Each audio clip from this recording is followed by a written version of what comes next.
All right, well, welcome everybody. We see people are joining as we start. Sorry for the slight delay, but we're very excited to have you all here. My name is Daniel Seraldo, and I'm the Executive Director of the Miami Design Preservation League. And we are very excited to share with you this resource, which is our building safety workshop, the first that we have had, and it is focused on historic building safety and recertification in light of all of the things that have been going on here in South Florida regarding building safety and questions that we've had from members and other stakeholders at MDPL. We have taken this initiative to help encourage better stewardship and maintenance of buildings. And we've noticed that there are challenges that property owners and tenants face, and we're trying to provide resources to help people keep their buildings up to date. So this panel is going to be approximately 4 p.m. to 6 p.m. And it will also be recorded and placed on the MDPL YouTube.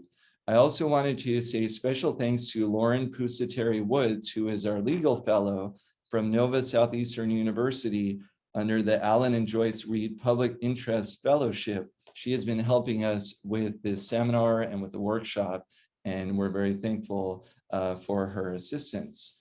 So before we introduce the first speaker, I wanted to try to do a quick poll. So if you are on the Zoom, please answer the question that will have just appeared. And the question is, what option best represents you? Are you an owner of a historic property? Are you a tenant of a historic property? Or are you other? And so the answers are coming in. Great. Good. So it looks like we have a good mix of property owners and also other stakeholders.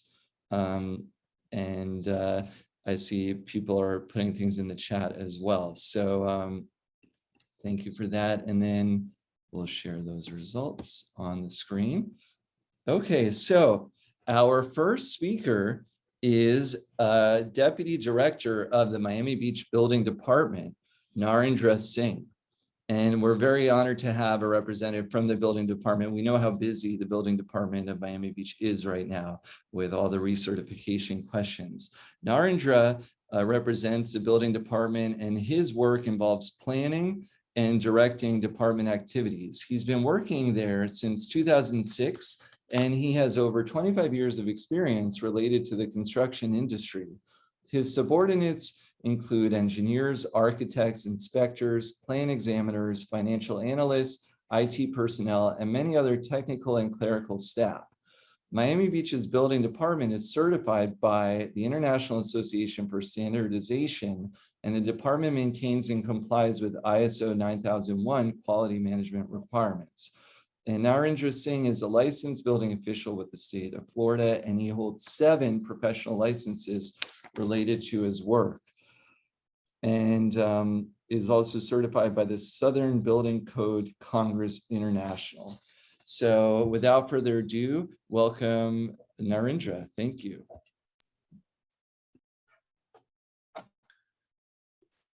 Okay, thank you everyone. My name is Narendra Singh. I'm the Deputy Director with Building Department, City of Miami Beach. Today's presentation will be focused on our 40-year recertifications.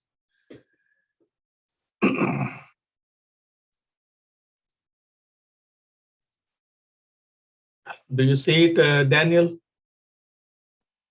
Hello? Yes, looks good. Yes, thanks. Yeah, so meeting purpose for today is to inform and update on a building recertification, what we expect, and how to contact us. Building recertification is a 40-year. When the building first turns 40 years, we ask for building to be recertified. And then after that, every 10 years after the first recertification. This comes from the Miami-Dade County Chapter 8, which was implemented under the Section 811F And if it's a single family house, it doesn't need to be recertified. If it's a duplex, it doesn't need recertification.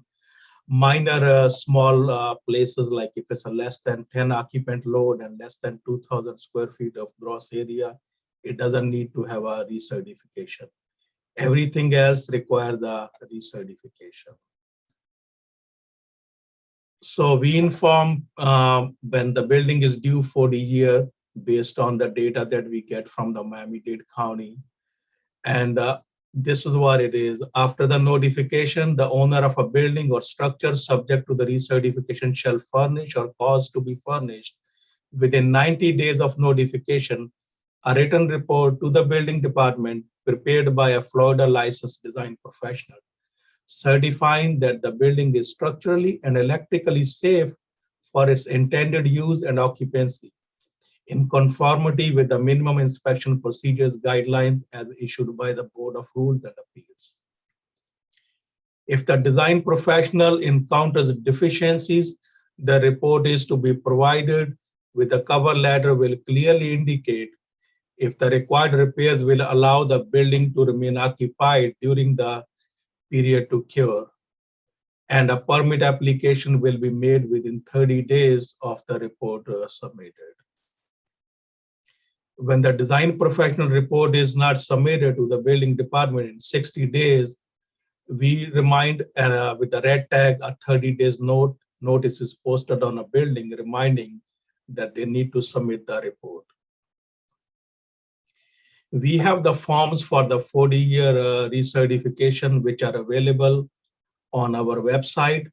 They can be obtained through visiting our website, which is miamibeachfl.gov and /building, and that's where you can go to the forms and find the recertification forms. Report provided. Design professional report within 90 days to be submitted to the Miami Beach Building Department. Deficiencies found clearly noted on the report with a cover and a clear course of actions. Are permits required? Can building remain occupied? Those things are required to be clearly stated on the report that we get. Owner can hire any design professional, architect or engineer, and they can go to myfloridalicense.com to make sure they are licensed and their license is still active and current. They can verify there.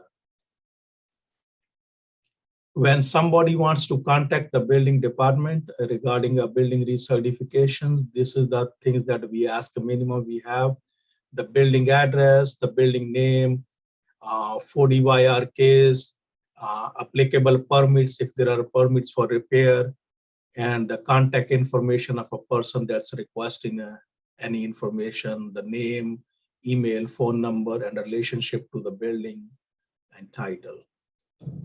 The reports can be mailed to our department.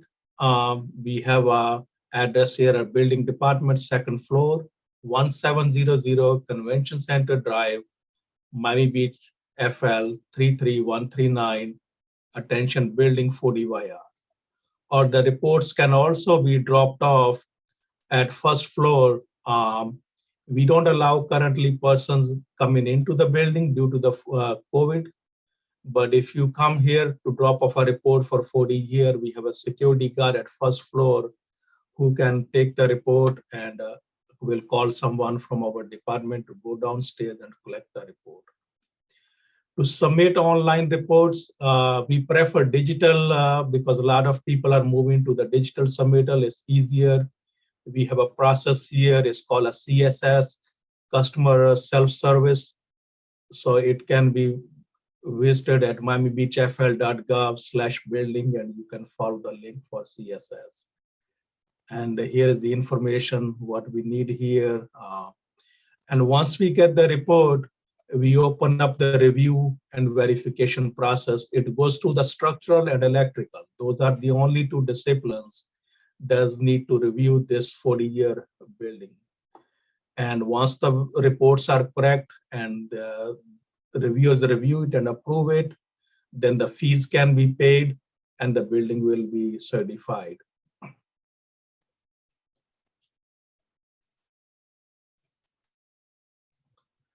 The fees, we require $612 a fee for the building recertification. This covers both the structural and electrical review. So that's the fee for it. A lot of people ask what are the fees, and the fee is $612. Failure to comply with the recertifications. What happens if somebody doesn't comply? The recertification can be escalated to special magistrate, or the case can be escalated to unsafe structures board. The board may rule to fix the building or demolish the structure. Just want to let you know that our intent is always from the building department for them to fix and preserve the building. And how to contact us with the questions regarding the building recertification. The best way to reach is building40YR@miamibeachfl.gov. We have a dedicated email address that is verified by our staff every day, checked for the building 40YR. Also, if they need records of the building, the previous records can be obtained at buildingrecords@miamibeachfl.gov. For general questions, buildinginfo@miamibeachfl.gov. Inspections, building inspection@miamibeachfl.gov. And then if you want to contact someone in the administration or someone regarding 40YR, we have Motion Jarapur. He's our coordinator for the 40-year recertification. He oversees all the recertification process. And Mr. Motion Jarapur can be reached at MOHSENGARAHPOUR@miamibeachfl.gov.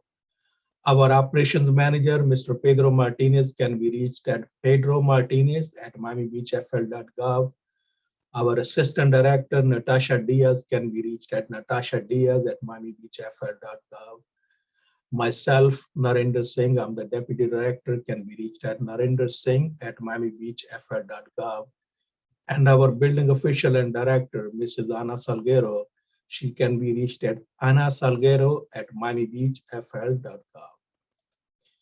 Customers can also reach us via phone. We have a call center that's dedicated to answer people questions. We have a live staff there.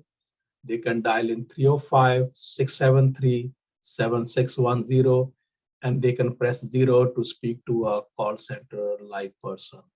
And the live calls are answered between 8 a.m. and 3 p.m. Monday through Friday. We get a lot of frequently asked questions. So this is the FAQs. I have put few of them that we get asked. What is the format of a recertification report? The structural and electrical reports are to be submitted together with cover letter, each page signed and sealed with the engineer's original signatures. The cover letter is to be composed by the engineer of record, and the statement certifying that the building is structurally and electrically safe and intended use and occupancy. We get another question, who can we speak to regarding certification? Again, they can reach building40YR@miamibeachfl.gov, and we contact the customer back. If they wish to be contacted via phone, they can also provide a phone number and we can call them back or respond to them via this email. Another question we get asked is, can the building department waive the fees for the recertification? We are not allowed to waive the fees. The fees are approved by the commission, so we cannot waive the fees. What are the payment methods is another one that we get. The payments can only be made online by visiting this website that we have, eservices.miamibeachfl.gov/energovprod. So there's a link on our website for it to make payments. We don't accept payments via check or in person, or we don't take credit card by phone. So this is the only method we have at this point to make payments. How can I obtain a copy of a certification report? We get this question asked a lot. So any reports that have been submitted on a property or a certification records, they can be obtained by sending email to buildingrecords@miamibeachfl.gov. How do I find if my building has a provided a report. Again, you can go to this, our self-service, CSS Citizen Self-Service website and look up online with the address or a 4DYR case, and it can provide you up-to-date status. Another question we get is, my building is vacant. Do I need to act also? Yes, a vacant building must also be recertified. Do you recommend any engineer or architects? We get this asked a lot. Unfortunately, we are not allowed to recommend anybody. So you have to go to DVPR and make sure they are licensed and their license is good standing. I tell people they can ask someone in the neighborhood if another building got recently certified, someone can recommend them, but we are not allowed to recommend a design professional. How long does it take to get the building recertification reviewed? Usually we get them reviewed within 2 weeks, and we have been pretty much meeting that status, but sometime if we get too many reports at one time, it may take a slight bit longer. But if you see it's taking longer than 2 weeks, please send us email or call us, and we will provide you the status of your report that you submitted. And again, I want to thank Daniel and thank you everyone for attending this. Well, thank you so much, Narendra, and please stick around because we will be asking questions from the audience. And if you can just turn off your screen share, then we will get ready for the next speaker. And by the way, for those who are in the audience, please add any questions that you have either to the chat or there's a section called Q&A. And if it's for a particular speaker, you can also specify that in your question. Okay, so our next speaker is the planning director, Tom Mooney, who is the director of the planning department for the city of Miami Beach. We're really lucky to have him here. Mr. Mooney received a bachelor's degree in political science and a master's degree in public administration with an area of specialization in urban and regional planning from Florida International University. And he started his public sector career with the city of North Miami Beach in 1989 as a management intern and finished as an assistant city planner. In 1993, he joined the city of Miami Beach as a senior planner, overseeing the design review and historic preservation functions of the planning department. Mr. Mooney was promoted to principal planner, design and preservation manager, and eventually acting planning and zoning manager, while taking on progressively more responsible roles in the overall administration of the department. And in 2014, he was appointed the planning director, which is a position he holds today. And he has done many great things, but I also wanted to mention among the best is that he has been a tour guide with the Miami Design Preservation League on the Art Deco walking tours. So without further ado, please take it away, Tom. Thank you. Thank you, Daniel, and good afternoon and welcome to everybody. And I'm going to share a screen because I have a brief PowerPoint, but I just wanted to give you a little bit of an introduction. As Daniel mentioned, I've been with the city now for 28 years, and I've seen a lot happen, a lot evolve with regard to historic preservation. And in my experience with the city over the decades, there have been a number of different issues that have evolved. But one of the issues that has continued to evolve is the safety and protection and condition of our historic and cultural assets. And oftentimes, safety is a lot more than just making sure that a building is structurally sound for habitation. Safety means things like making sure that the building is not going to flood, making sure that the building is safe to occupy, making sure that the uses are compatible with the building. And so as part of my presentation, I'm going to go over some of the strategies that we've been implementing recently, as well as some of the safety issues that are germane to historic buildings and some of the things that we look at. It's also important to point out that planning takes a look at these things simultaneously with our building department and our fire department, we do not have the same level of specialization in terms of engineering. And certainly we do not administer the Florida Building Code. But we do have a very good partnership with our colleagues in the building department and the fire department that administer these very important life safety codes. And they are important because in addition to providing for life safety of persons occupying in the building as well as the building itself, the safety and protection of these buildings is one of the things that will ensure their perseverance and their continued protection. So I'm going to go ahead and share my screen now.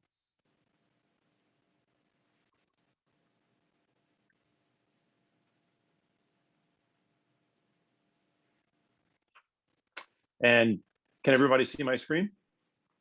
Tom, I see your thumbnail now. You don't see the first slide? No.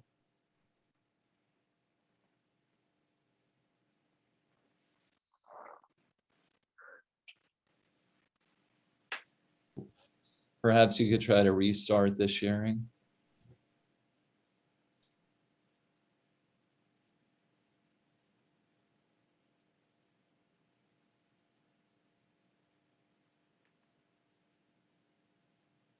There we go. I think that's did it. Perfect, thanks.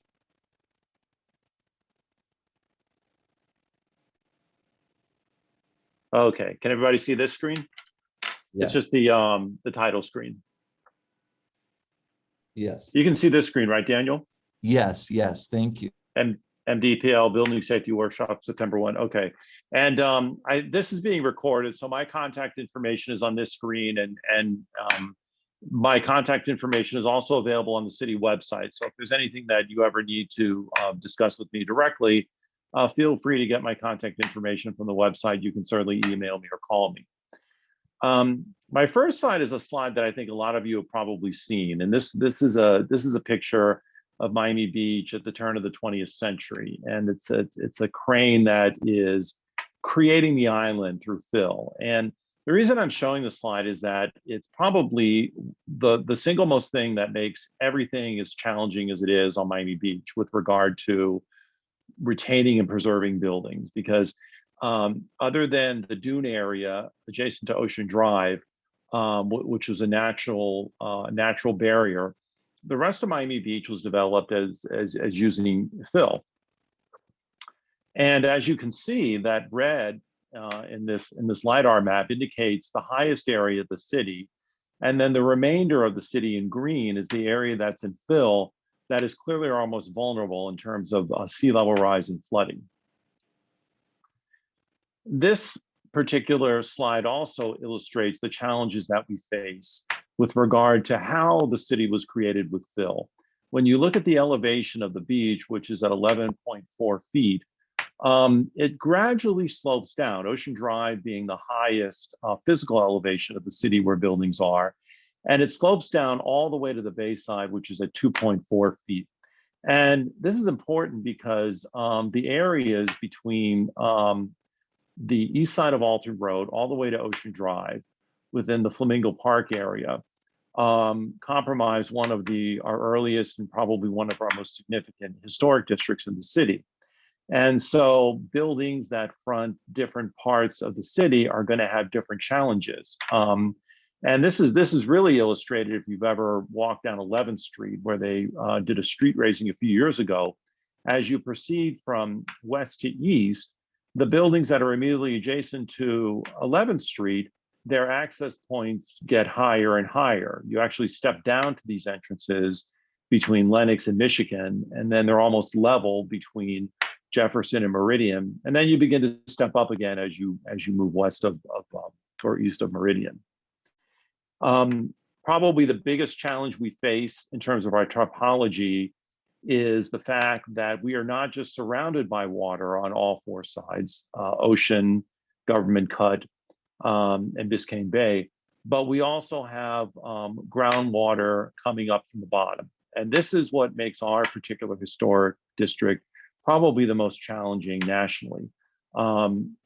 a city like New Orleans for existence, for by way of example. New Orleans is, if you're familiar with it, is basically a bowl, but they can protect themselves because at the bottom of that bowl is solid. They don't have water coming up from the bottom. They've got water coming around them, around the entire perimeter. And through a system of levees and pumps, they've been able to sort of barricade themselves. Miami Beach, we really couldn't do that because one, you can't really build a wall or a barricade on the ocean. But no matter how high we would make the seawalls, fronting Government Cut and fronting the entire west perimeter of the city on Biscayne Bay, we're not going to be able to stop groundwater infiltration. And so that's probably one of our biggest challenges, if not the biggest challenge. I think most of you are familiar with our historic districts. When I first started with the city in 1993, all of the historic districts were located south of 23rd Street. Since that time, the number of historic districts has grown significantly. Currently, we have 14 local historic districts, including 4 National Register districts. We have over 2,600 buildings within all of our historic districts. And of those 2,600, nearly 72% are classified as contributing. Our historic districts are unique. They're critical to the identity of the city, the branding and the economy of the city. And the period of significance is actually very wide. It goes from 1915 to 1966. This is a slide of a group of professionals that was convened a few years ago to develop basically the textbook for how we can address resiliency and sustainability and climate change within historic districts. When the city's first chief resiliency officer was hired in 2015, one of my first conversations with her was about how we don't really have a long-term plan for how we're going to address sea level rise in historic districts. And unlike areas outside of historic districts where you can replace buildings more easily, within historic districts, not only do we not want to do that, but there's also a very stringent set of regulations in place. And it's unlikely that the Historic Preservation Board would allow for the wholesale demolition of the buildings in the district. And so my staff and I began to do some research as to what other coastal communities were doing. And we looked at a lot, including communities like Charleston and Norfolk, Virginia, and nobody really had anything substantive. So it became clear to us that we probably were going to have to write the first textbook on this. And so the commission authorized us to issue an RFP for services related to climate and adaptation guidelines specific to local historic districts. And this was the chosen team. Alan Schulman was the primary.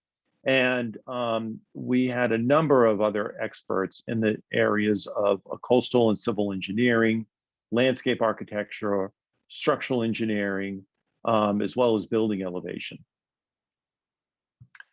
There were 2 study areas that were looked at for this group. One was the Collins Waterfront study area. This is one of our more vulnerable areas within the historic district, and it included 178 buildings, of which 61% were contributing. And then the Flamingo Park study area, which included over 1,100 buildings, 75% of those buildings in the study area were contributing.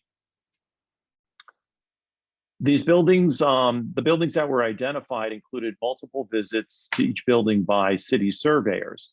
And this is important to note because the team that was chosen looked at not only the street elevation and the property elevation, but actually looked at the first floor building elevations of all of these buildings, or at least the ones where we could get access to do that measurement. And this was critical because we wanted to make sure that these guidelines were based upon real life conditions.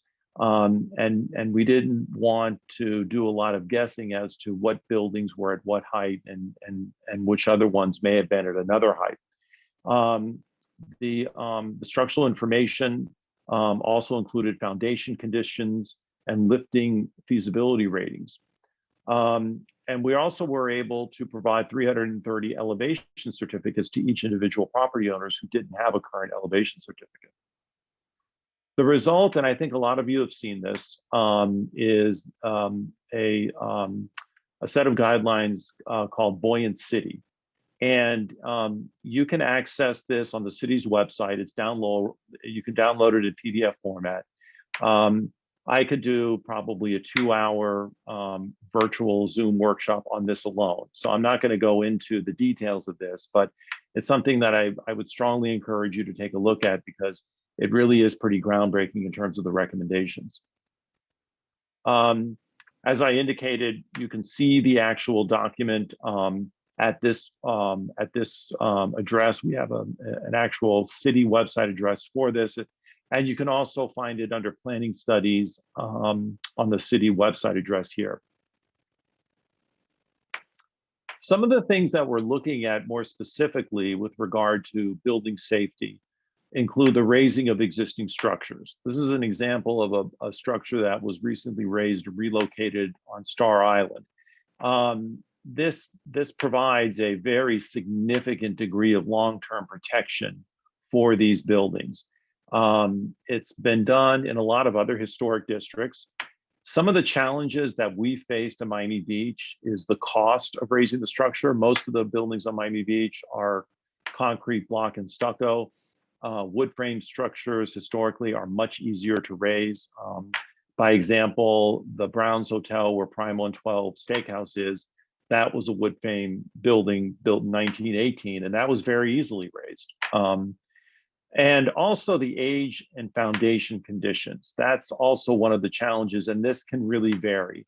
If a building is built on floor joist and has an existing crawl space, those are generally much easier to raise than buildings that might be placed on a slab on grade, for instance, where you have to sort of dig that out. And depending upon the condition of that foundation, the structural footings, the columns, whether or not the marine environment has had an impact, that will often dictate whether or not it's going to be feasible to raise the structure or not. The other thing that we have looked at in terms of doing more to manage the water and then in turn keep the water as best as possible off the private property is to make better use of and better manage our rights of ways. This is an example of a street within the Flamingo Park Historic District. And as you can see, probably 90% of the right-of-way from edge of sidewalk to edge of sidewalk is used for travel lanes and vehicular storage.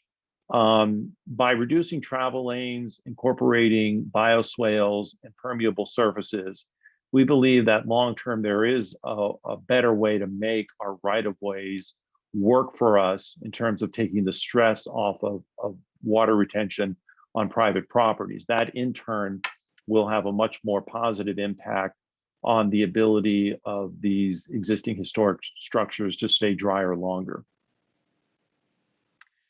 The other thing that we have looked at is the adaptive reuse of the first habitable floor. This is an example of row houses along 2nd Street in the South Point area. And these are the types of buildings where it could be very challenging to raise these buildings, particularly if each set of building are independently owned. And one of the things that we've looked at is how you could adaptively reuse the first floors without having to raise the entire building. Some of the strategies could include things like making it non-FAR space or making it space that is not occupied by a residential unit.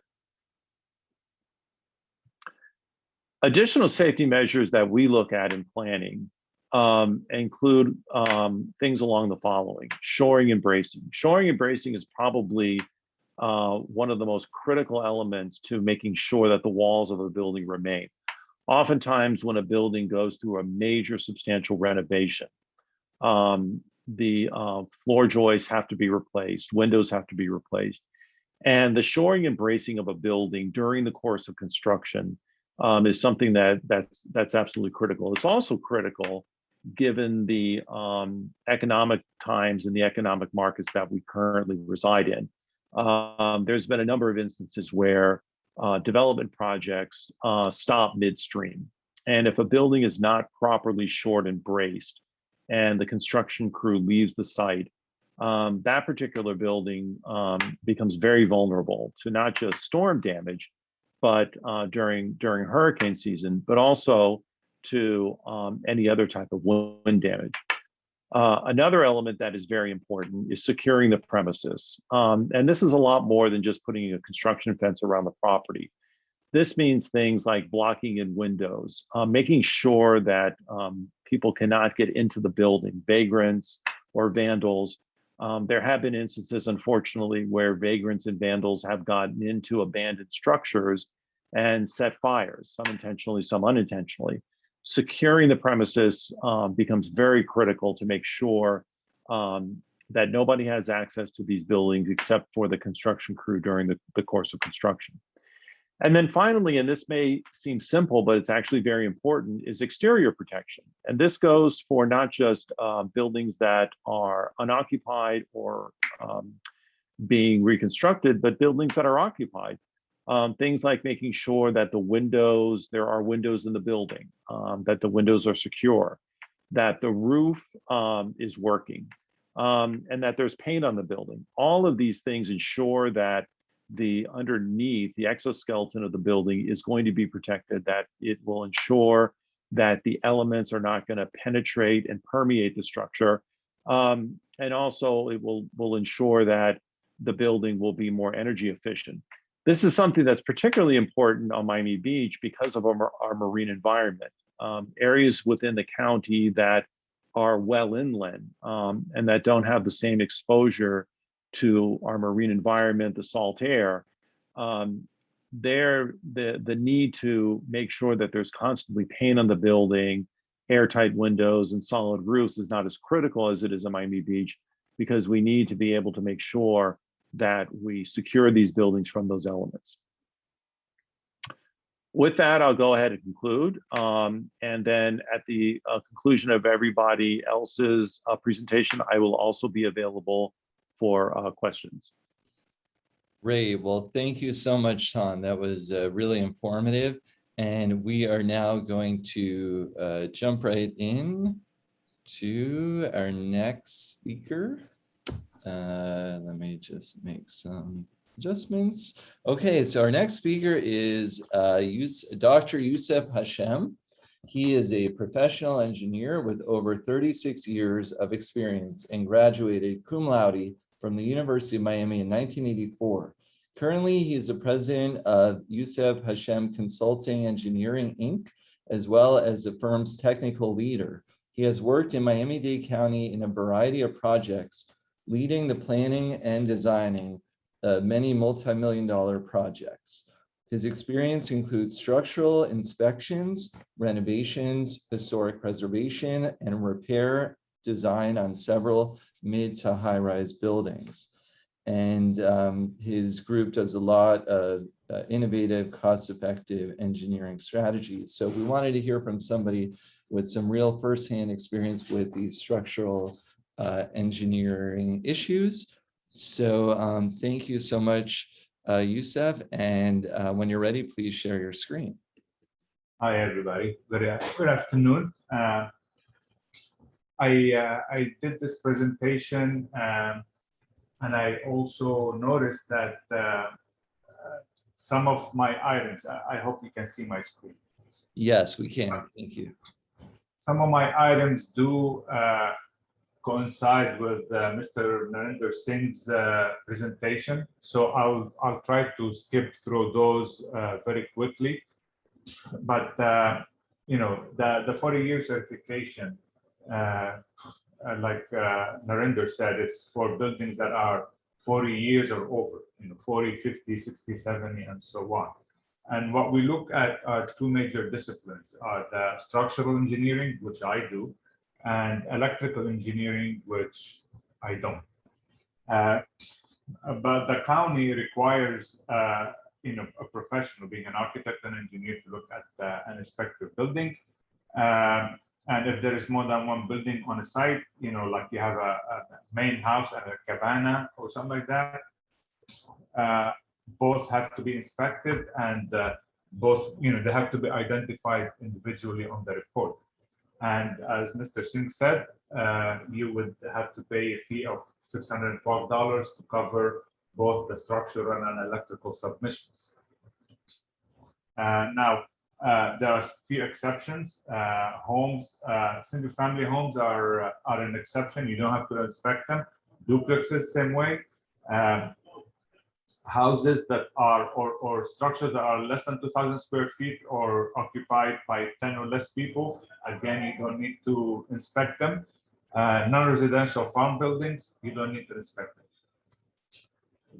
Now, Mr. Singh also mentioned that there are some you're subject to violations, and you're subject to civil violation notices that come if you don't comply with that 40-year certification.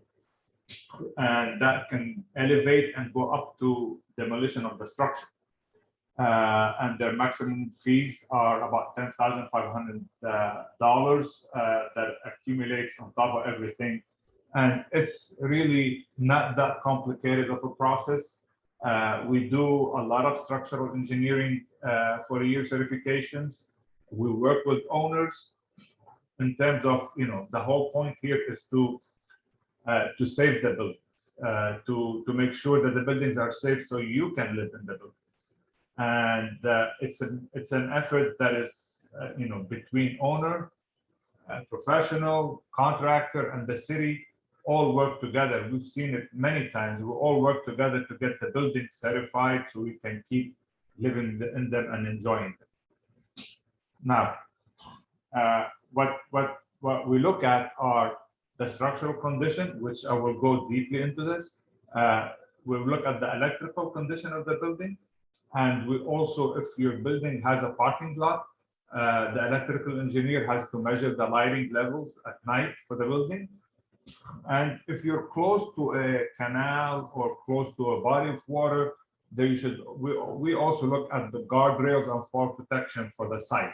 Away from the building, that would be like, if you live on a canal and you have a condo in a canal and you have a guardrails, so nobody can fall into the canal, that has to be inspected too. So, why we do this? We do this because in simple facts is that we want your building to be safe for the next 10 years when we have to come back and re-inspect it again. For structural, I will go through the major items that need to be inspected. And I have a couple of pictures just to give examples of, what could go wrong or what the issues are. What we try to do is that, and this is taken from the county website. It's a visual examination. We don't go in, we don't, remove drywall. We don't, break glass and break masonry and break concrete to see what's going on. We look to see if the building is tired, if the building has settlement, if the building has sagging or distortion or excessive deflections or moisture, moisture intrusion, things that make the building age quicker. Those things need to be fixed, and that's what we'll point out for you to do. We also have to give a general description of the structure, and we also have to identify any additions to the structure, legal or illegal. And the question here is illegal. A lot of people sometimes add a little room here, a little shed over there. Oh, I can enclose this, I can enclose that. That's an issue, okay? Because if you build something without a permit, that's gonna create a lot of problems for you, and that needs to be fixed. For general surface conditions, for stucco, for example, we look at stucco delaminations. We look at foundation settlement. We look at expansion and contraction cracking in the building, and any bulging. Are there any bulges because there is rebars that is rusted, or there is any bulging because there is water intrusion behind the stucco, and all these surface envelope issues need to be identified in the building. For structural elements, we look at the stress of walls, beams, columns, roofs, slabs, and wood floors. Is the beam deflecting? Are the wood joists rotted away or they're deflecting. We look at cracks in the slabs. We look at roof cracks. Basically, we go around the whole building as much as we can to see if the building is in good shape or not. For masonry walls, we look at stucco. We look at the paint. We look at peeling and spalling of the paint. We look at rebars. See, are there any rebars showing? Any rebars rusted? Any loss of body of the rebar? We will also look at that. Framing systems. Buildings generally in Miami Beach are concrete or wood. There's not much steel, but the 40-year certification covers framing systems of buildings being concrete, steel, wood, and we look for different things. For concrete, we look for cracking and spalling and rebar rusting. For steel buildings, we look for corrosion. We look at bolts and fasteners and anchor bolts. For wood buildings, we look for termite, we look for rot, we look for moisture damage. So different structures have different issues that we look at. And then you go up to the roof of your building. If you have a flat roof, live in a condo building or an apartment, it's not a typical single family home. You might have water ponding, you might have bubbling and peeling of your roof waterproofing membrane. We look at the gutters and the water leaders and the downspouts. Are they clogged? Are they in the right place? Are they working? We look at AC units, exhaust fans, and any other mechanical equipment on the roof. How are the stands look like? Are the stands in good shape? Are they rusted? Are they connected well to the roof framing system? And all those things get identified. If they're not, we'll let you know that you need to fix them. We even look at doors and windows. Do they have gaskets? Are they working properly? Do you have a window with a broken glass? All that needs to be fixed. Couple of pictures. We have, for example, this is one of our buildings. You look at the red arrow, you see that this is the corner, and there is kind of like a bulge here, okay? Or the corner of the building doesn't look smooth, and that's the reason, because corners are usually where the columns are and where you have vertical rebars, and then in this case here, water got to the rebars rusted, and when the rebars rust, they expand. When they expand, they crack the concrete and they bulge. So this is a very easy sign to show that you have rusted rebars issues and concrete spalling. Another one is, this one is not as bad as the other one, but you see also the crack up the wall here, and that's where the columns are, where the rebars are, and that's where you have rusted rebars. That's another one too, in a wall. So these things are signs that need to be fixed. We can't let this go alone. Same thing with rebars. With columns, you also have it with beams. At every floor level, you have a concrete beam that is either holding your slab or your wood joist or whatever your framing is.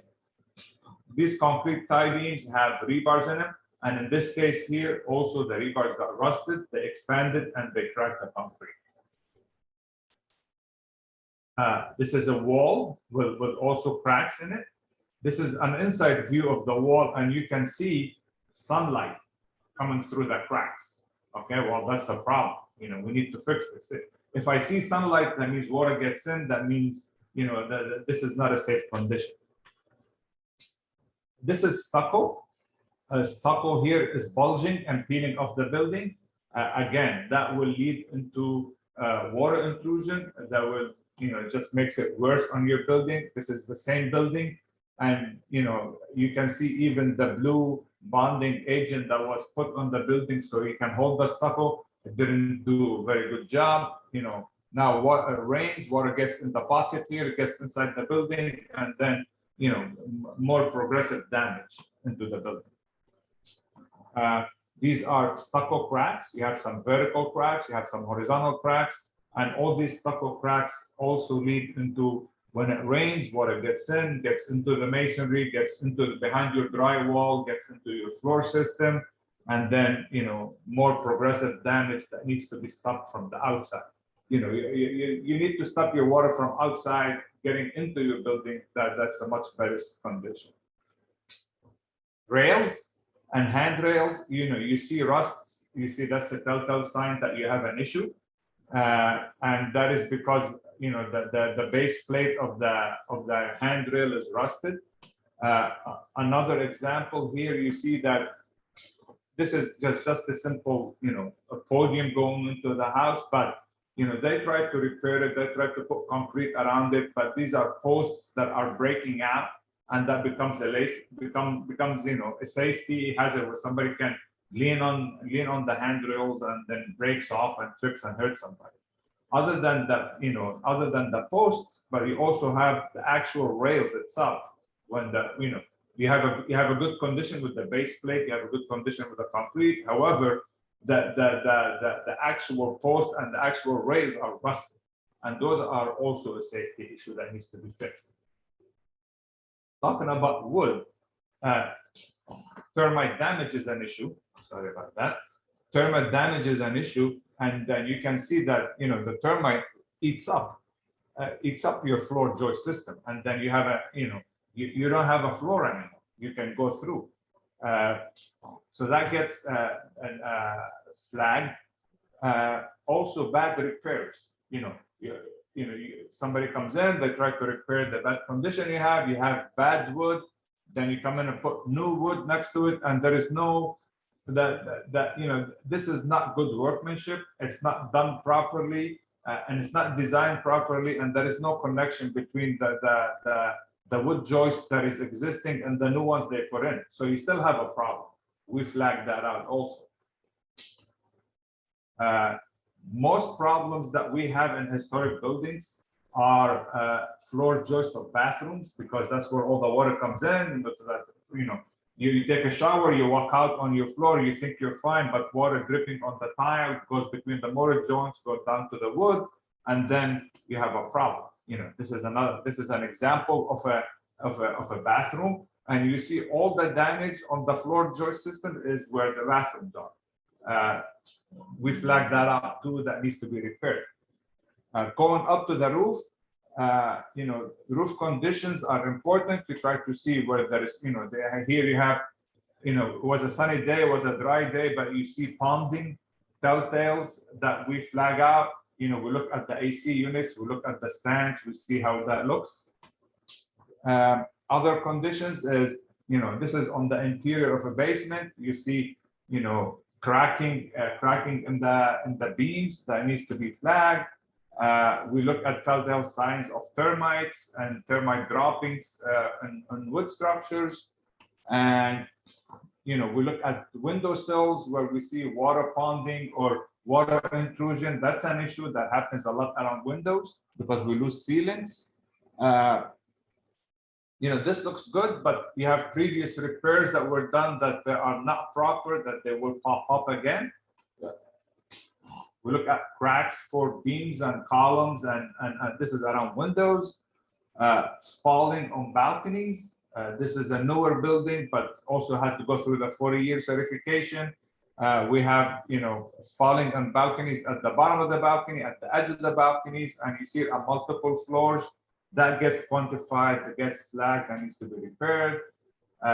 Garages, parking garages, we look at ceilings, we look at points of where there is moisture intrusion. This is another example of of concrete precast joists with rebars are rusted out and also spalling that needs to be repaired. This is an example of a parking garage where also we look at the floors of the parking garages. We see issues like this where it's spalling, and then that will lead into water intrusion into the slab and will lead into bigger problems in the future. With that, I thank you very much, and I think I was within my time limit, and I'll be around also if you have any questions later on. Great. Thank you so much, Youssef. That was super informative. And I think that those are the things that you mentioned, and the images especially are things that most of us who live in historic buildings and neighborhoods, we see those telltale signs. And often those are what drive us to contact an engineer or our management association, condo association, et cetera. So thank you for sharing that. And next we will have Joel Levine. And we're moving now into how do we fund repairs for these buildings. All of these buildings generally are run by associations. And we're very pleased to have Joel here. Joel Levine is a tour guide and board member of the Miami Design Preservation League. For over 30 years, he collected and restored radios and wind-up phonographs manufactured from 1900 to 1960, eventually acquiring more than 600 items.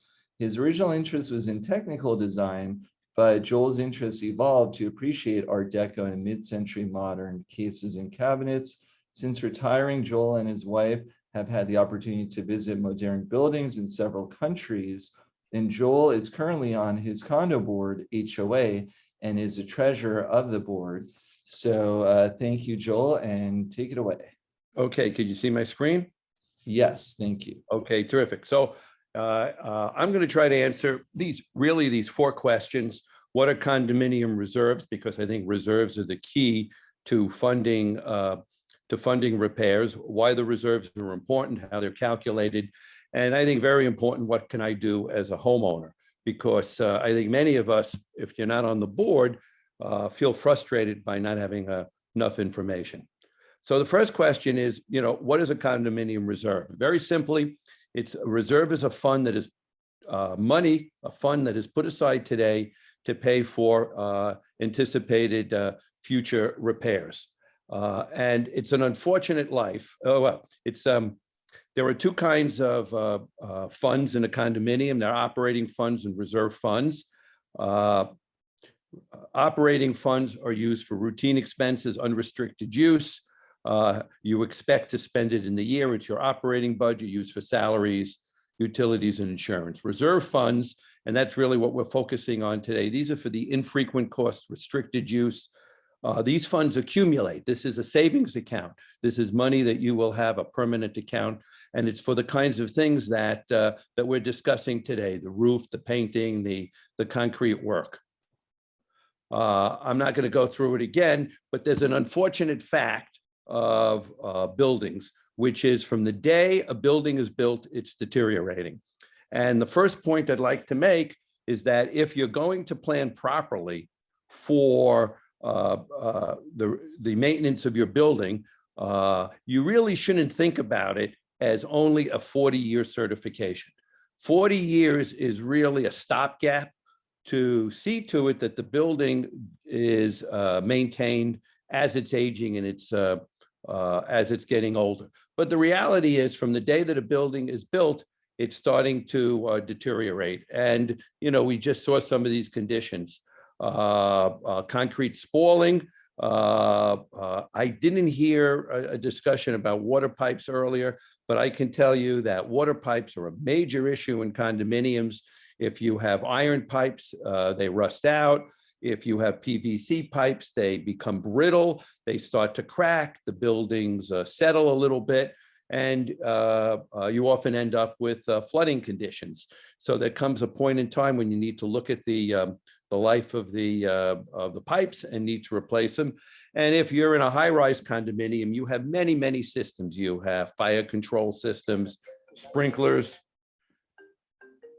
You have sprinklers, you have elevators, and all of these systems age and wear out over time.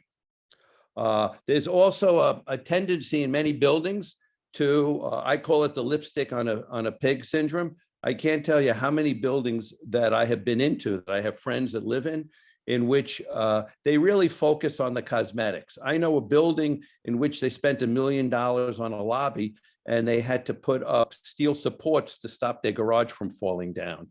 So some people are tempted to focus on the cosmetics, but you really, really need to be thinking about the structural things, the things that perhaps aren't seen, but are really critical to the operation of the building. How are condominium reserves calculated? Well, if you're a condominium in Florida, you're subject to Florida law section 718. You may hear the term that you're a 718 corporation. So that's a condominium. There are other kinds of corporations. HOAs are different, but I think whenever anybody we'd be talking about, anything we'd be talking about would probably be a condominium because we're sharing a structure.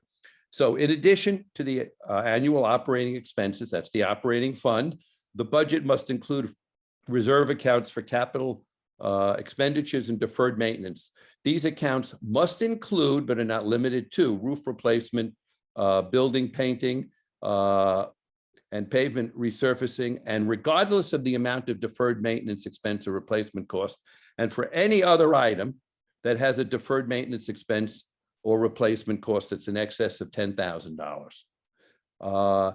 As a practical term, that means there are 4 things that you're looking at. You're reserving for the common area. You're looking at items that have a limited useful life. They have a predictable remaining life, and they're going to cost more than $10,000. So just to distinguish, in most condominiums, everything behind your walls that isn't structural is yours. So that would include your kitchen cabinets, your bathroom, your flooring, your personal furniture. But everything on the other side of the wall and above your ceiling or at your ceiling and below your floor would be considered a common item that you would want to reserve for.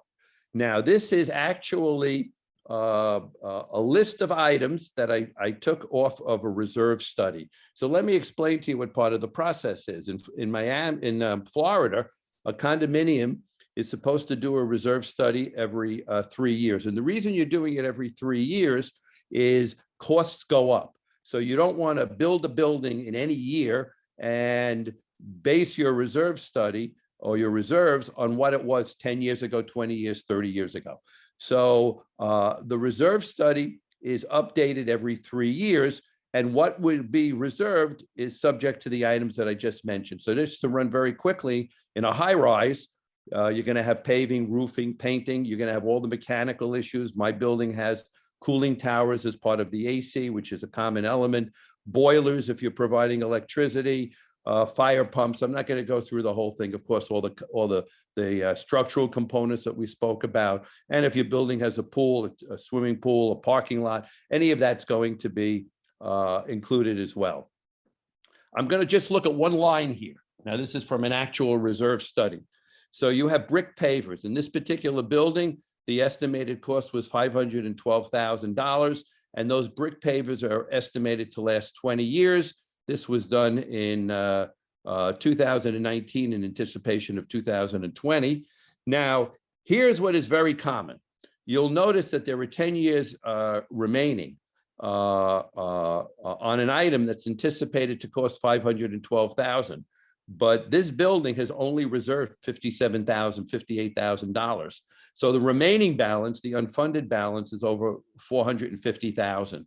That is then divided by 10, because it's the remaining life of the item, and you have a $45,000 contribution. So what we're saying here is that if this building is properly funded and it's planning for the anticipated future expenses that it's going to have to repair the items that are in the building, the common elements, that this building should be putting aside $45,000 just for the pavers in the given year that we're looking at. And that was one of dozens of items. I think I counted it up. There were about 50 items, 50 line items on this reserve study. The reserve study consists of looking at each of those items and then adding it up. And then you have a summary line. And the summary line, and this is just rounded data for practical, for purposes for us to look at, you're going to have a grand total. Now, the grand total is not the amount of money that you have in the bank on a given day. It's the amount of money you're projecting to reserve for over 10, 20, 30 years. Now, remember, different items have a different life expectancy. You might have a 4-year life expectancy on painting and and 30 years on the elevator. So $5 million is not a number you're ever going to see at one time. It's what you would have on hand if you were repairing everything or doing everything at once. Your fund balance, that's really the amount of money that you have on hand. Your unfunded balance, which is, of course, the difference between those two. And then the absolute critical number that you should be focusing on as a condo owner is the contribution in the next fiscal year, which would be 2022 for us, for what your condo is going to contribute to its reserve fund. Now, obviously, when you're looking at a number like 450,000, you're talking about a high rise of hundreds of apartments. You would typically see a smaller number in a smaller building, but there are also buildings that are 500 and 600 apartments where the numbers could be quite a bit larger. But the point is that this number is derived by looking at the line items and adding them up. So what do you want to look for when you look at a reserve study? The first thing, you want it to be compliant with the law. Are you looking at every item that is going to be more than $10,000? And that you could pretty much look around. You know what's in your building. Do you have a parking lot? Do you have an elevator? Okay, you certainly have a structure. You have a balcony. You have railings. All of those items should have a line item. And are the prices realistic? And this is why a reserve study, which is done by an engineering firm, is updated every 3 years. I think you can reasonably anticipate that it's at least in the ballpark, but what you need to see, you need to determine, has this study been done in the last 3 years? If it's more than 3 years, it's outdated and you cannot trust the pricing information. There are also two methods for doing the accounting, and because of our time limitation, I'm not going to be able to go into it, but you have the line item reserve funds, which is what I showed you. Funds can be only used for the designated project. So even if you have $3 million on hand and you need to paint the building, and you can't borrow from that $3 million if it's for other items, unless it's in the line item for painting. Okay, so this method results in higher reserve requirements, and it's more conservative as well. There's also another method called pool reserves, which are calculated. You calculate the line item method, but then there's a second calculation where they really look at the timing of the money coming in, and they say you can fund it at a lower rate because you're not going to have to do some of those items for many years, and you don't have to accumulate that money until later on. More than that, I can't say about it, but the important thing is look at your building's reserve study. Now, there's a fatal flaw in the reserve law, and this really upsets me. It upsets me as a condo owner, and it upsets me as a board member. This subsection, so we're back in 718 Florida law, this subsection does not apply to an adopted budget in which the members of an association have determined by a majority vote at a duly called meeting of the association to provide no reserves or less reserves than required by law. So in other words, everything I've just explained to you can be eliminated by a simple vote at any condo board meeting in which you have a quorum. And unfortunately, you're hard pressed, at least where I live, where I know the buildings in Sunny Isles, you're hard pressed to find a building that is properly reserved. People have the tendency to say, why should I spend money now that I can spend later on? Some people say, well, I'm old, I'm not going to be here when they have to replace the elevators in 20 or 30 years. Other people say, I'm probably going to sell my apartment. I've even had owners tell me, you know what, I'd rather hold on to my money and invest it than have you being the association, hold on to it and get very minimal interest rates, because of course we invest this money in certificates of deposit, and we don't put it in the stock market. We get very, very low rates. Okay, that might sound like a good argument, but there's a problem that you run into, and that's when the reserves are inadequate. Okay, well, let me just say two things. First of all, costs are always going to increase in the long run, and the longer you defer maintenance, the more it costs. Okay, I've come up with a little rule of thumb that on the spalling, which is probably one of the bigger expenses, twice the time is four times the cost. The problem with concrete restoration in particular is that the longer you wait, it gets much more expensive, much more expensive, because the rusting rebars push out more concrete. The more concrete they push out, the more water gets in, the more damage you have. And even other systems, water pipes, the older a building gets, the more the pipes are going to start to break. So all of these items are items that you want to reserve for and repair in a timely fashion. If you don't reserve for it, one choice, of course, is not to do the repairs and to suffer the consequences. At some point, it's going to catch up to you. And the second choice, of course, is that the condominium board can have a special assessment. And these special assessments, we're not talking when you know, it's one thing to reserve $100, $200 a month per apartment. But when you go 20 or 30 years and you don't do this, you could actually have, and I know of situations where buildings have had $50,000 and $100,000 assessments. And when you start to get into very large assessments, now people say to you, oh, I don't have the money. I can't afford that. Sometimes I know of one building where the apartments were valued at about $200,000 and they had $40,000 or $50,000 assessments. So they were assessing at almost 25% of the value of the apartments. And there probably were truly people that couldn't afford it. So to me, as the treasurer of my condo and also as a homeowner in this building, yes, I could probably get more money by investing in the stock market. But I can't rely on all the other people that are in my building to do the same thing. And at the end of the day, when we need to make repairs, we need to collect money. In my building, we have 165 apartments. We need to collect money from 165 people. And it's a lot easier to do it $100 a month than to come to people and say, we want $25,000.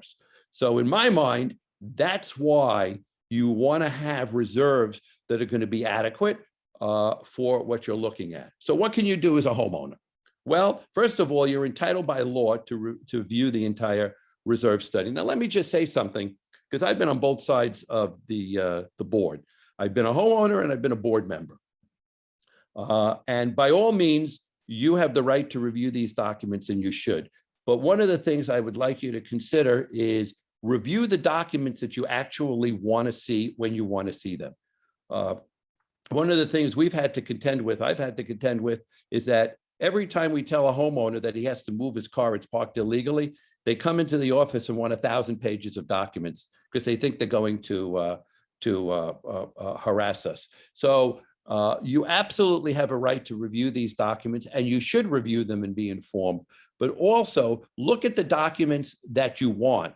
And remember, you can make this request as often as you want. You want to look at the bylaws, should be on a website. If it's a small condo and you don't have a website, you can go in and look at it, okay? But be very focused. If you ask for 1,000 pages of documents, chances are you're not going to be able to review it. But if there's one document you look at, okay, I would say you should be looking at the reserve study.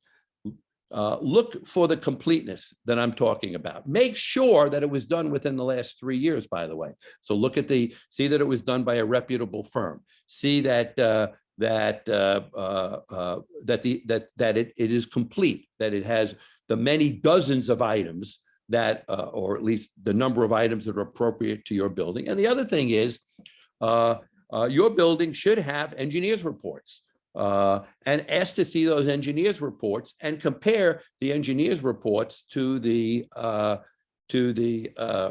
reserve study. And finally, and we haven't really addressed this, but there are many things that buildings can do. We're looking at a waterproofing project, for example, on our concrete now. And there are projects that buildings can do that will save you money in the long term. And certainly I, as the treasurer of a condominium, I'm young enough that I plan to be living here for a couple of decades. And I think it's important that when you have an opportunity for preventative maintenance, that you take that opportunity as well. Thank you very much. Great. Thank you so much, Joel. That was super interesting. And I know that a lot of people after this are going to be asking, you know, what is a reserve of my building? Even if they're looking to purchase property, that's always an important question to ask as well, to know how well reserved the building is. So now we're going to move on to, and we're a few minutes behind, so we'll try to catch up now. And we're going to be hearing from Stuart Reed. And Stuart is a local attorney and mediator. He is a board member of the MDPL and has represented us on legal matters. He is also experienced in cases involving condominium associations, and as a mediator, he helps to resolve condominium disputes out of court.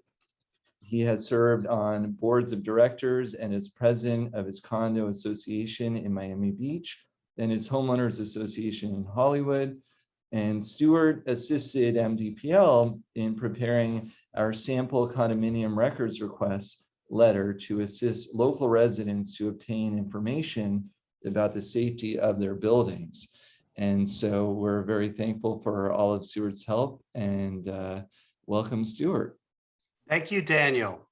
I appreciate it. So my short presentation is going to dovetail with Joel's almost finishing comments, where he was talking about the type of information that you can and should request from your condominium association.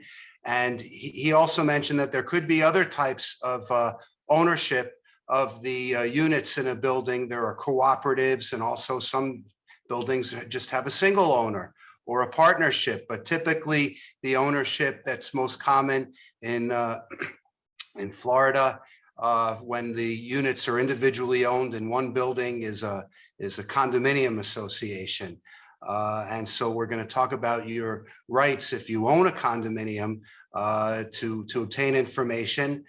You might not understand it the same way that the engineer, structural engineer who presented for us, or the building official did. But if you have a unit in a building and you're wondering if the building is being properly maintained and cared for, and you want to know if it's safe, if there are adequate reserves, you have rights to request information. And my brief presentation is also going to touch on what are your rights if you're a tenant and you want to know if the building you live in is safe. So I'm going to start sharing my screen now. Basically, what I have here is just to guide you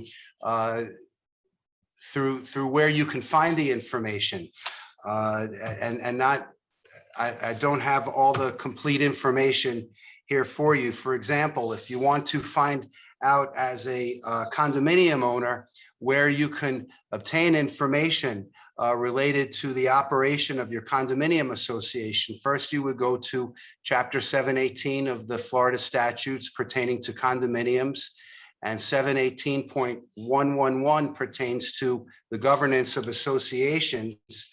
And on my next page is where really what we're focusing on now is the official records.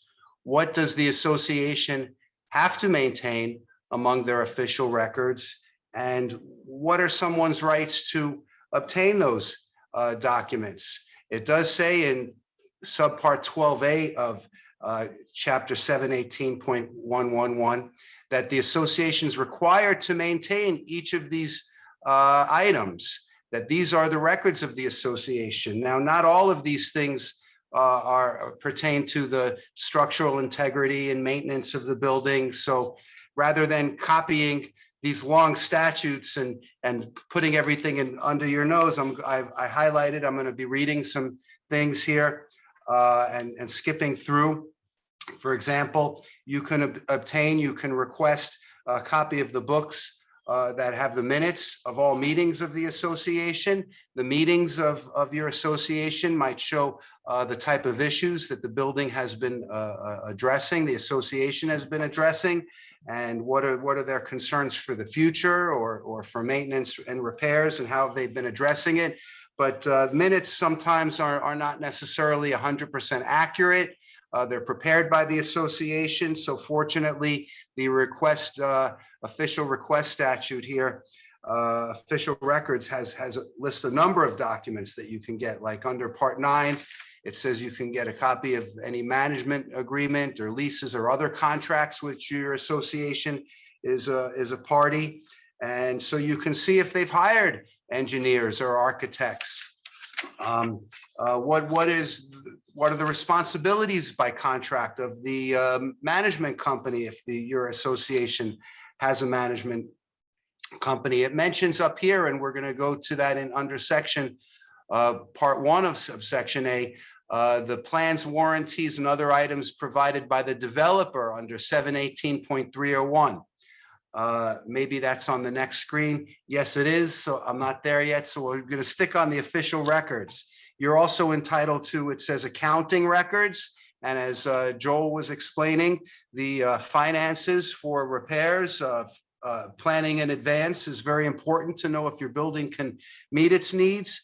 And it lists that you're entitled to accurate itemized and detailed records of all receipts and expenditures, to look at all monthly, bi-monthly, and quarterly statements, audits, reviews, accounting statements. So, and these are for people who are owners of condominiums. Unfortunately, it does say, unfortunately, if you're a renter, that a renter under this same statute only has the right to inspect a copy of the Declaration of Condominium and the bylaws and rules.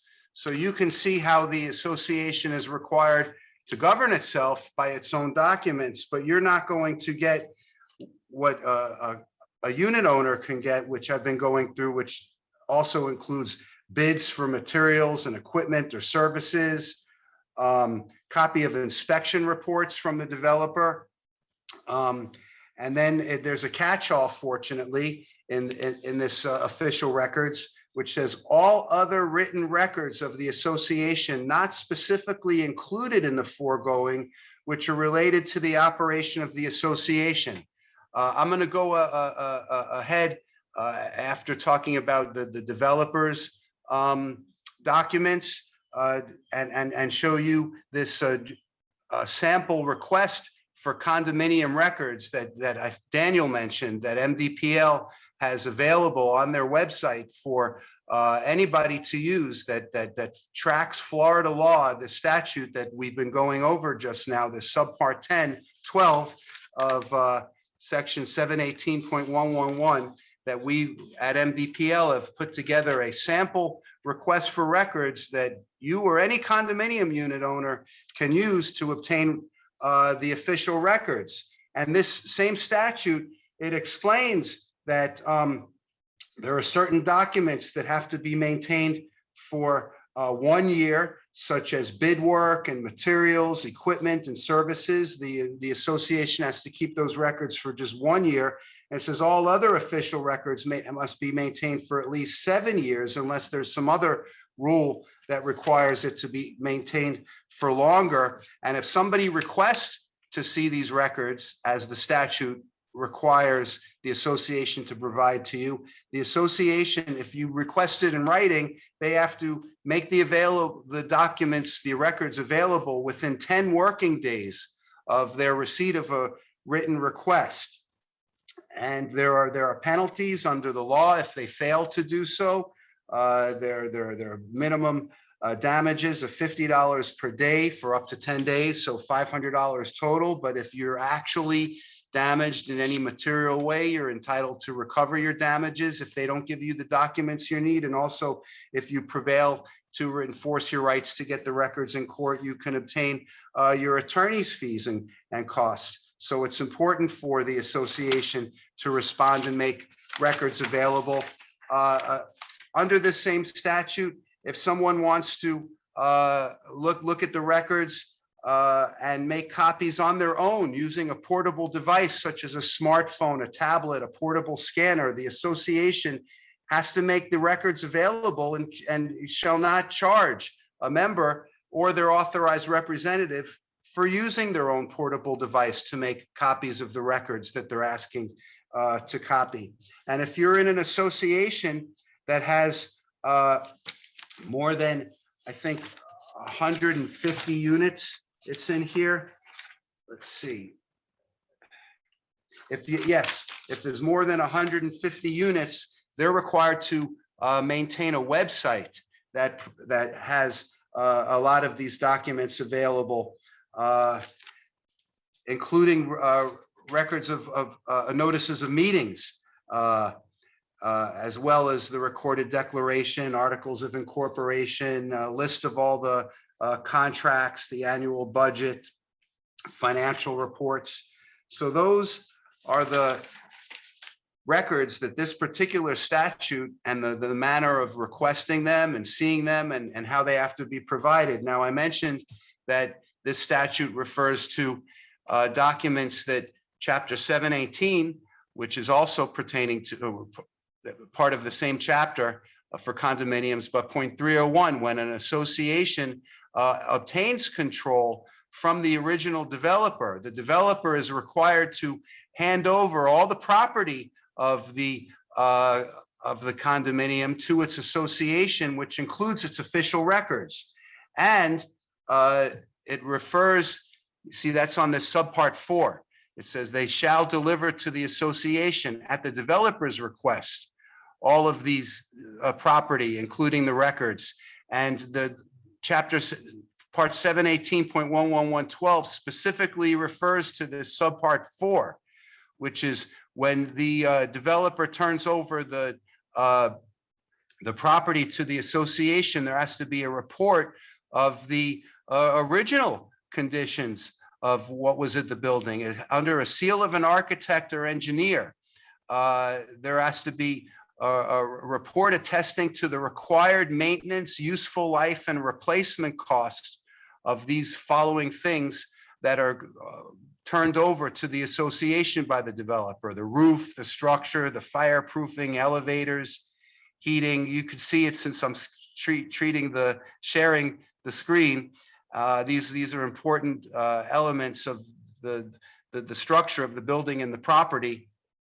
And so you can look back if you're a condominium owner or an association and see what was delivered to the association at the very beginning and compare the condition of everything now and what was anticipated to be the useful life and when things would need to be repaired or maintained. But as I said, most of us are lay people. We're not building officials or structural engineers. We have the right to obtain these documents, but we may need assistance from somebody to look things over. And if things don't jump out to us, for example, if we've seen correspondence with the city building department, it may be evident that there are issues that the building, the association needs to address. But if there's no communications that seem to be sort of like a smoking gun evidence of an issue, then you may really not know how to interpret what you get if there's nothing out there explaining what the problems and issues are. As I mentioned earlier, MDPL put together this sample records request. Here's a screenshot of the MDPL website where it is. If you Google MDPL condo record request, you should be able to find it. And here's where it starts. It tracks, as I mentioned, the statute. You see it even mentions the developer, turnover statute. And we included at MDPL things that we thought were not specific, that were important to request to know about the condition of your building, even though they're not specifically mentioned in that part of the official records request, such as we put in there all maintenance records maintained or obtained by the association, all inspection reports from the municipality or county that were obtained by the association, all communications concerning maintenance or repairs. It sounds very lawyerly right? Like we're asking for records. All notices of violations issued by the municipality or county, all inspection reports pertaining to the 40-year recertification and each 10 years after that. So if you're a condo owner, you can rest assured you have the legal right to get all of the documents that pertain to the integrity and maintenance and repair of your building. Now let's talk about tenants' rights. As I mentioned, that statute doesn't give much to a tenant. However, tenants do have the right under law. This is under the Florida Residential Tenancy Statute, Chapter 83, Subpart 2, that they have the right that the landlord has to deal with them in good faith, that there's nothing that can be unconscionable that will limit somebody's rights under the law, such as to get notice before their tenancy is terminated, to have their security deposit, for example, maintained in a separate account, and to get it back if there's no reason to make a claim against a security deposit. You as a tenant have the right to live in a place where the landlord is going to comply with all applicable building, housing, and health codes. And that if there are no applicable health codes, that the landlord is still going to be responsible to maintain the roof, the windows, the doors, floors, and all these other listed things. Again, I'm not going to just read through everything. This is more to guide you where you can get the information on your own. You want to know how to make a records request, go to the MDPL site. You want to find the information for the laws that give you the right to make the request. It's subpart 12 of chapter 718.111. Chapter 83.51 shows what the landlord's responsibilities are regarding pest extermination. The tenant also has obligations to keep the place compliant with all health codes, not to have garbage piling up and the plumbing fixtures have to work. And I'm almost at the end where you see the statute also provides the landlord right to access the unit to make sure that it's going to be maintained and properly and repaired properly. And finally, even if you're a tenant, maybe you don't have the right to get all the documents from an association that a member of an association does, but you have the right to obtain public records from the municipality, the same as a unit owner does. And if you go to the Miami Beach city's website where it says I need to, you put it in request public records, it will take you to this page. And on the next part, it shows that on this page, it shows what the procedure is for requesting public records, either by email or mail. And you can request, I suppose, everything that we had listed already that the city might have that was on our official records requests, like notices of violation and communications with your association and their representatives.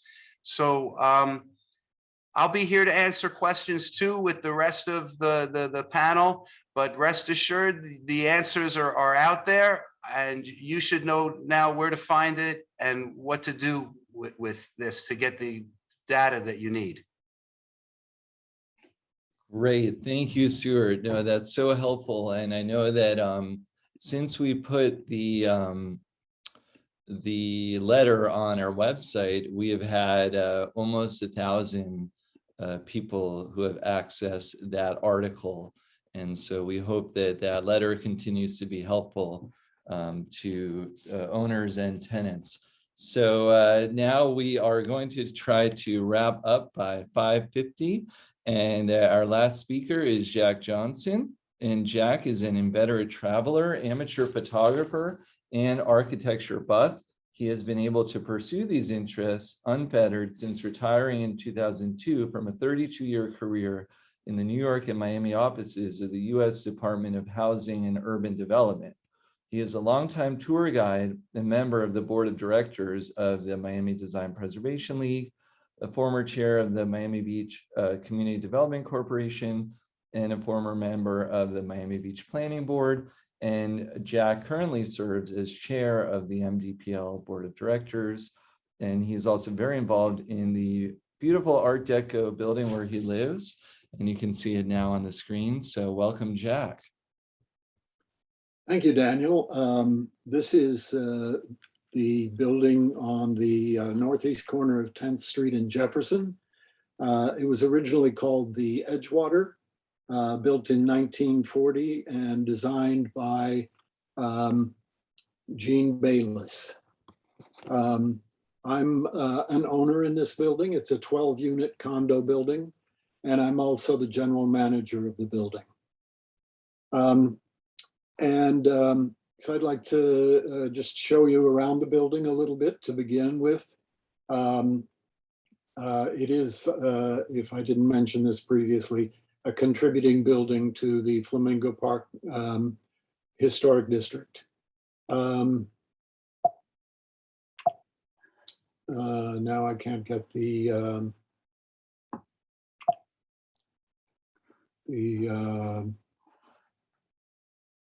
I can't get to the next picture. Let me see here. Here we go.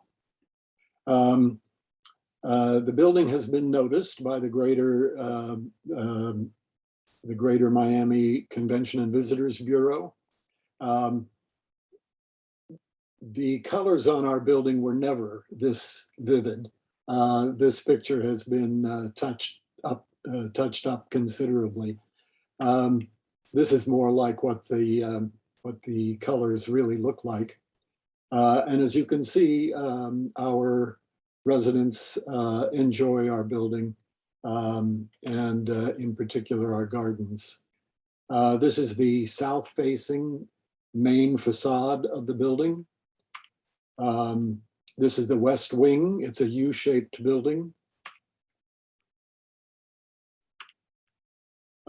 This is the south facade of the west wing on 10th Street. And these are architectural details on the west side of the building facing Jefferson Avenue. And this is the south facade of the east wing of the building. We have two gardens. This is the garden at the front of the building. We have two residents who work hard to design and implement our garden, in addition to our professional gardeners who come around every 2 weeks.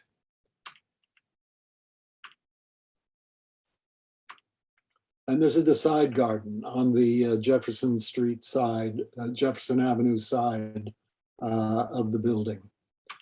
Our residents enjoy this garden, as do our visitors. So I'm going to tell you a story about our building now, and the story has a moral. So we'll get to the moral at the end of the story.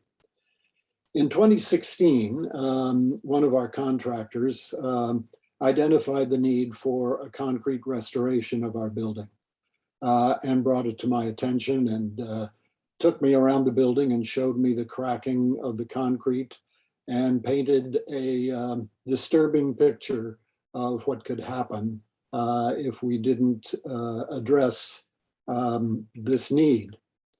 On his advice, we hired a structural engineer. We interviewed 3 structural engineers and ended up hiring one of them. He guided us through the process. We obtained bids and ended up with a contractor and the need for a special assessment in the amount of $120,000 for the building, meaning an average of $10,000 per apartment. The project took 10 months and it was completed in 2027. These are some of the this is a condition that existed in the basement of our building, which was taken care of as part of that project. And this shows how the contractor drilled into the wall of the building in order to replace or repair steel elements and then restore the concrete. When the project was completed, we found that we had some money in our special assessment account that had not been needed for the concrete restoration. So we were able to replace this sorry looking fence with a brand new fence. In 2019, we began to experience roof leaks. And no sooner would we patch a leak in the roof than another leak would pop up elsewhere. We ended up spending $6,500 during that 1 year to patch the roof. So it became very clear to us quickly that we needed to replace the roof. We rehired the same structural engineer to guide us through that process. We ended up deciding on a TPO roof. That's a rubberized roofing system. I'll show you some of the details a little later. We got 12 bids. The winning bid was $53,000. That was not the lowest bid. We did an assessment, which amounted to $63,000, which allowed us to pay the engineer and do some other small things around the building that needed to be done. Our roofing permit was approved in June of 2020. The roofing process took only 2 months. We had a very good roofing contractor. And this picture shows you the process. Here at the bottom, you can see the original Dade County pine. It's 80 years old and still in very good shape. You can also see the remnants of the old tar roof that we had on the building. Applied over this base was a 1-inch insulating layer, and on top of that, a base layer. And then this is the rubberized TPO roof that goes on top. So that basically shows you what the process entailed. These are additional pictures of the work being done.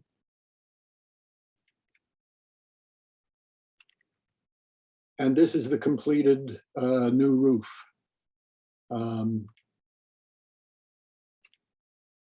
Notice here you can see the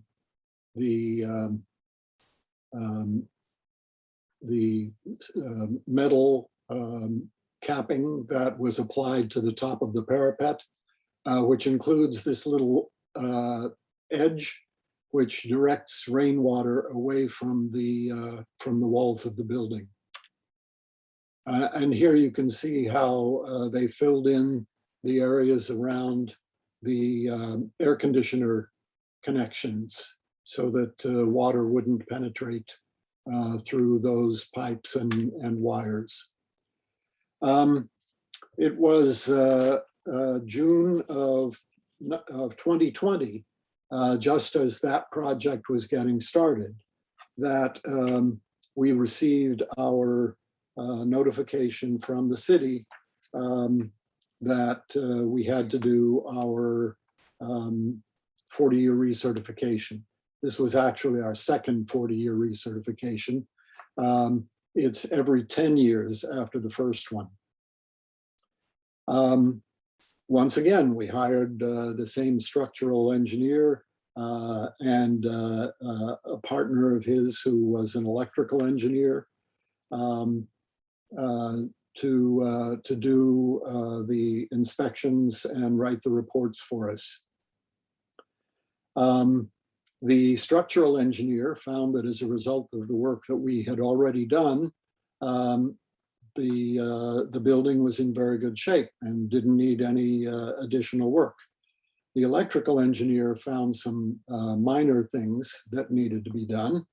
And so we hired an electrician, and we replaced interior electrical outlets that needed to be replaced. We installed 10-year lithium battery smoke detectors in all of the apartments. We put new water covers on the exterior electrical outlets. We put on, we bought new emergency lighting for the building. We replaced our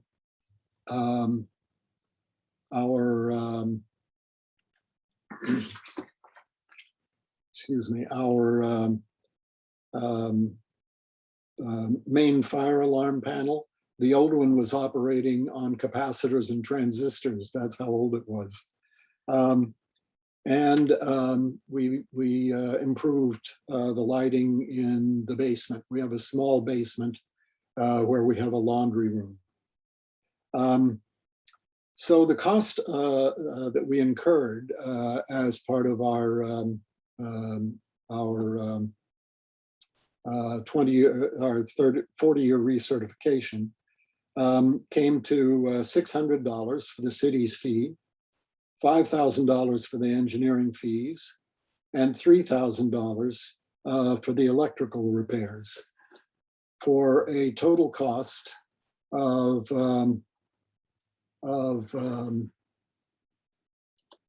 $8,600.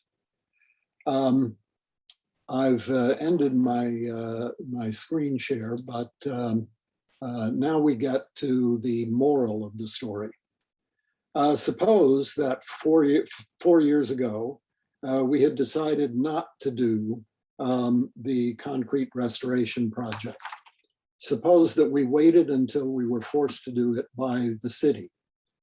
We would have experienced 4 more years of deterioration to the exterior walls, both the concrete and the steel elements. We might have spent a couple of $100,000 to repair that instead of the $120,000 that we spent 4 years ago. Suppose that we had put off replacing the roof 2 years ago. We probably would have spent $20,000 just to repair the old roof during the past 2 years, rather than the $6,500 that we had already spent in 2019. Our total assessment, if we had waited to do all of this stuff, would probably have been in the neighborhood of $300,000. So the moral of the story is, when something needs to be done to your building, do it. Do not wait. Do not wait for the recertification, because then when the recertification comes, you will find that you have very little work to do.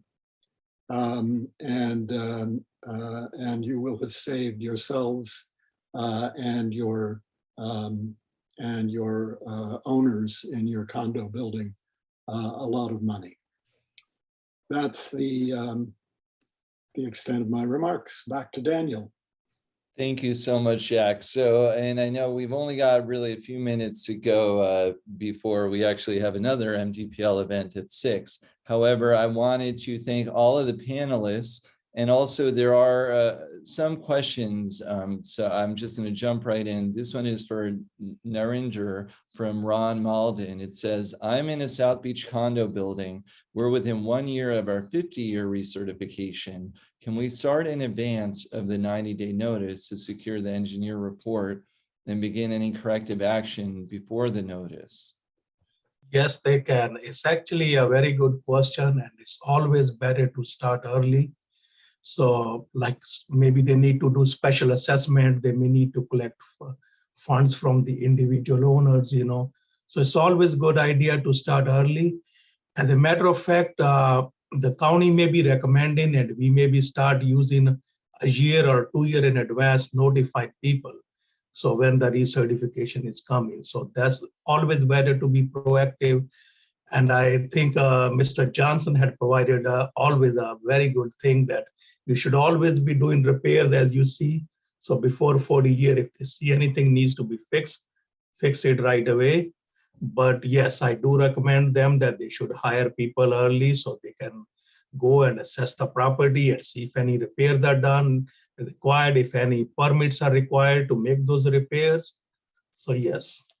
That sounds great. Thank you. And then we have, oh, sorry, did someone say something? Okay, I think I was on echo. Then we have David Schrader, who is asking again for Narendra, can you be more specific about looking up the status of the 40-year? I think he's referring to the Citizen Self-Service portal. Would it be under permits, licenses? It's under the miamibeachfl.gov/building, and then they can go to follow the link on it for the citizen self-service. Is there, you know. Okay, and also David, if you have any questions, you could email any of us, Narendra, myself, etc. Right. Please email us and we can even walk the person through it. If there is certain information they're not able to view themselves, we can provide them records. We can provide them any information they need. They can email us. They can call us. I had provided the number early, 305-673-7610, and they can dial 0 to speak to a live person between 8 a.m. and 3 p.m. Monday through Friday. Well, sounds great. Well, that's all the time we have now, but it's been great also seeing in the chat people saying that they added reserves to their building and they noticed cracks, and you know it looks like we have a very attentive audience here that really care and are looking out for their buildings, and we all know that that will lead to not just the preservation of the buildings but safety, which is number one. So thank you again to all of the panelists and the attendees, and we will see you all soon. Take care. Thank you for providing us the opportunity. Bye-bye. Thank you. Bye-bye.